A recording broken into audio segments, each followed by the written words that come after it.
आप देख रहे हैं just action Hindi news, Bharat का नंबर 1 न्यूज नेटवर्क। बैलगाड़ी से चुनाव प्रचार कर रहे हैं नेताजी। लोकतंत्र का महापर्व चल रहा है। जौनपुर लोकसभा में नेतागण प्रचार के लिए दिन रात एक कर दिए हैं। जनता के बीच जा रहे हैं। कोई बड़ी बड़ी गाड़ियों के काफिले के बीच जा रहा है तो मंच माइक से प्रचार कर रहा है, तो कोई प्रत्याशी सोशल मीडिया प्लेटफॉर्म का जमकर उपयोग कर रहे हैं। वहीं जौनपुर में एक ऐसे भी नेताजी हैं जो बैलगाड़ी से अपना चुनाव प्रचार कर रहे हैं और जनता का आकर्षण बने हुए हैं। जी हां, हम बात कर रहे हैं जौनपुर के एक प्रत्याशी अशोक सिंह की। अशोक सिंह मुंबई में कारोबार है। अशोक सिंह क्षेत्र में बैलगाड़ी से प्रचार कर रहे हैं। वे जिधर जा रहे हैं उधर उन्हें देखने के लिए भीड़ लग जा रही है। अशोक सिंह का चुनाव निशान गन्ना किसान है। वे बैलगाड़ी पर गन्ना का पेड़ बांधकर चल रहे हैं। साथ में उनकी पत्नी को भी बैलगाड़ी पर बैठाए हुए हैं। अशोक सिंह पहले मुंबई में कांग्रेस पार्टी से चुनाव लड़ चुके हैं, यूपी में बसपा से चुनाव लड़ चुके हैं। अब अपनी पार्टी बनाए हैं, नाम है समाज विकास क्रांति पार्टी। उसके राष्ट्रीय अध्यक्ष हैं। अशोक सिंह ने पत्रकारों को बताया कि मैं किसान का बेटा हूं, किसानों का दर्द कोई पार्टी नहीं समझ सकती। मैं सांसद हो जाऊंगा तो 100 यूनिट बिजली फ्री कर दूंगा, किसानों को खाद फ्री कर दूंगा, किसान पेंशन लागू करूंगा। फिलहाल जिले में आकर्षण का केंद्र बने हैं।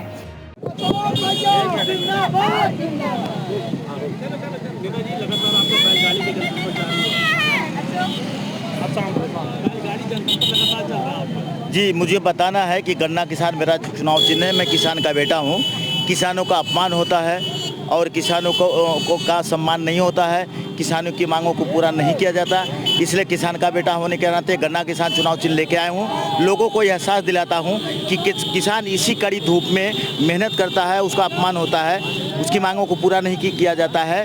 तो अगर मैं सांसद बनता हूं, गन्ना किसान के सामने का अगर बटन दबाती है यहाँ का जनता, अगर मैं सांसद चुन के मुझे देती है तो मैं किसानों को 100 यूनिट बिजली फ्री करूँगा। पूरे जौनपुर के लोगों को बिजली फ्री करूँगा, 100 यूनिट बिजली फ्री करूँगा और उनको पूरे साल की खाद फ्री में देने का काम करूँगा। 60 साल के ऊपर के किसानों को मैं पेंशन देने का काम करूँगा। जौनपुर में एक पत्रकार की हत्या हो गई है, कैसे देख रहे हैं? जी, अभी आप बता रहे हो तो मैं तो सुबह से प्रचार में था, मुझे नहीं पता है। ये भारतीय जनता पार्टी है, कुछ भी करवा सकती है। इसमें भारतीय जनता पार्टी की कुछ चाल होगी और मैं आपके माध्यम से पता चला तो मैं अपनी रैली को यहीं समाप्त करता हूं, क्योंकि उनके दुख में शामिल होता हूं और ये मैं अब यहीं अभी रैली को बीजेपी के चाल समझ के पड़ेगी, क्योंकि प्रशासन जैसे मैं आप सोचिए, मैं चुनाव लड़ रहा हूँ, मैं यहाँ पे जितने भ्रष्टाचार उनके बीच चुनाव लड़ रहा हूँ। आप मेरे पास एक भी पुलिस का गनर देख रहे हैं? और अगर बीजेपी की चलती है, बीजेपी के लोग प्रचार करते हैं, उसके पास आगे पीछे गाड़ियाँ, जो कृपा शंकर सिंह भ्रष्टाचारी हैं, जो कांग्रेस में होम मिनिस्टर रहे, जो पूरा भ्रष्ट किए हैं महाराष्ट्र को और उत्तर प्रदेश में आए हैं, उनके साथ आगे पीछे 2500 पुलिस चलती रहती है।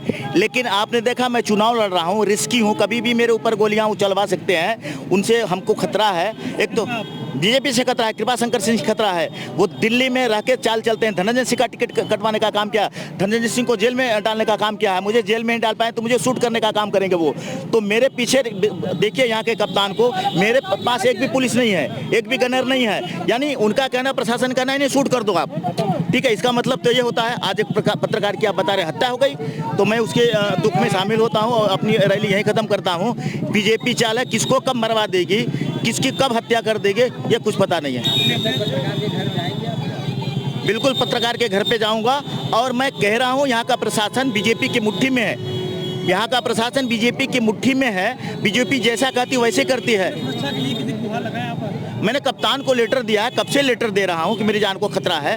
अगर मैं तो कह रहा हूँ पत्रकार के माध्यम से, अगर मुझे मेरी मृत्यु होती तो समझो बीजेपी ने मेरी मृत्यु करवाई है। मेरी पत्नी मेरे साथ में है, इसलिए मैं साथ में लेके चल रहा हूँ कि अगर मेरी मृत्यु हो गई तो मेरी पत्नी चुनाव प्रचार करेगी मेरा और मुझे गन्ना किसान को जिताने का काम करेगी। खड़ा होकर सबको संबोधन कर दीजिए।